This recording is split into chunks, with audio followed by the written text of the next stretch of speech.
అప్పలాయగుంట శ్రీ ప్రసన్న వెంకటేశ్వర స్వామి వార్షిక బ్రహ్మోత్సవాలలో శనివారం ఉదయం 7 గంటలకు హనుమంత వాహనంపై కోదండరాముని అలంకారంలో స్వామివారు దర్శనమిచ్చారు. హనుమంతుడు భగవద్ భక్తులలో అగ్రగణ్యుడు. రామాయణంలో మారుతి స్థానం అద్వితీయం.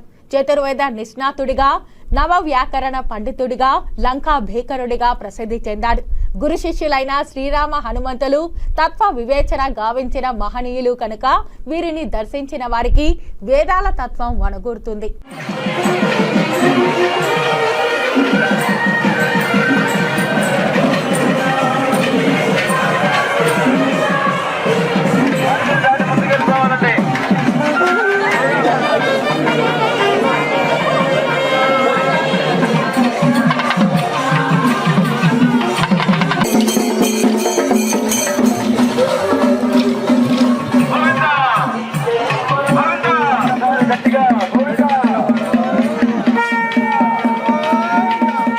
మధ్యాహ్నం 3 గంటల నుంచి 4 గంటల వరకు పుణ్యాహవచనం, వసంతోత్సవం నిర్వహిస్తారు.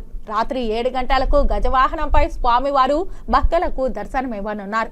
వాహన సేవలో ఏఈఓ రమేష్, సూపరింటెండెంట్ శ్రీవాణి, కంకణ భట్టార్ సూర్యకుమార్ ఆచార్యులు, టెంపుల్ ఇన్స్పెక్టర్ శివకుమార్, విశేష సంఖ్యలో భక్తులు పాల్గొన్నారు.